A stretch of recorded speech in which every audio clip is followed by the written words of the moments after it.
वही हो गया जिसके लिए राहुल गांधी जी ने आगाह किया था। और इससे बुरी खबर, इससे भयावह खबर हिंदुस्तान की इकोनॉमी के लिए दूसरी कोई हो नहीं सकती है। मोदी जी के मित्र डोनाल्ड ट्रंप ने हमारे यहां से जो ट्रेड होता है उस पर 25% टैरिफ तो ठोका ही है, साथ में पेनल्टी भी लगाई है रशिया से खरीदने पर, जो तेल हम खरीदते हैं और जो आर्म्स खरीदते हैं उसके चलते हुए। इसका सीधा सीधा असर हमारी इकोनॉमी पर होगा, हमारे प्रोडक्शन पर होगा, हमारी कॉम्पिटिटिवनेस, हमारे एक्सपोर्ट्स पर होगा और साथ ही साथ नौकरियों पर होगा। एक छोटे से उदाहरण से समझ लीजिए, हम यहां पर दवाइयां बनाते हैं, वो यूएस में बेचते हैं। अब 25% टैरिफ लग जाएगा, वो दवाइयां महंगी हो जाएगी, वहां पर डिमांड कम होगी। डिमांड जैसे ही कम होगी, यहाँ की जो कंपनी है वो कम दवाइयां बनाएगी, कम उत्पादन करेगी, कम प्रोडक्शन करेगी। जैसे ही वो ये काम करेगी, उसको कम लोग चाहिए होंगे ये काम करने के लिए। वो लोगों को नौकरी से या तो निकालेगी या कम लोग हायर करेगी, सीधे सीधे बेरोजगारी बढ़ेगी।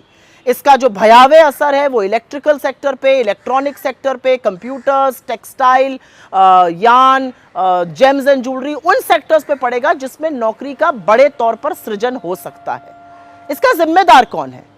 क्या कर रहे थे मोदी जी? अरे मोदी जी ने तो राहुल जी की चुनौती भी नहीं स्वीकारी, एक बार भी ट्रंप का नाम नहीं लिया कल, और उनके भाषण के बाद तीसरी बार ट्रंप ने कह दिया मैंने सीज फायर कराया है। क्या फायदा हुआ मोदी जी के बिना इनवाइट के अमेरिका लपके जाने का, गलबहियां करने का? उनके मंत्री पीयूष गोयल भी अमेरिका घूम रहे थे, क्या फायदा हुआ? क्या फायदा हुआ नमस्ते ट्रंप और हाउडी मोदी और अब की बार ट्रंप सरकार के नारे लगवाकर? क्योंकि एक बात साफ है, हमारी विदेश नीति पूरी तरह से फेल हो चुकी है। क्योंकि यह सबूत है इस बात का कि ध्वस्त विदेश नीति के चलते यह हुआ है। हमारी विदेश नीति फेल है और इसलिए ट्रंप हम पर इस तरह के टैरिफ लगा रहे। विदेश नीति का क्या काम होता है? राष्ट्रहित को सर्वोपरि रखना, दुनिया के देशों को अपना एलाय बनाना, अपने राष्ट्रहित की बात करना। यहां पर तो विदेश नीति का इस्तेमाल जो है वो मोदी जी की छवि को चमकाने, सुधारने, पीआर और उनके राजनीतिक एजेंडे को आगे बढ़ाने के लिए किया जा रहा है, और उसका खामियाजा देश भुगत रहा है। लेकिन यह बहुत भयावह खबर है, यह बहुत दिक्कत तलब खबर है।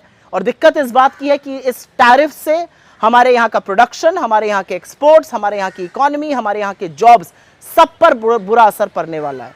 लेकिन क्या मोदी जी को इस बात की चिंता है, या वो अभी भी अपने पीआर में लगे रहेंगे और तमाम चरण चुंबक उनकी ढाल बने रहेंगे? आज सवाल इस बात का है कि राष्ट्रहित के साथ समझौता लगातार क्यों किया जाता है? अरे अपने मित्र की इतनी चिरौरी कर रहे थे तो देश हित की बात करते, वो आप कर नहीं पाए मोदी जी।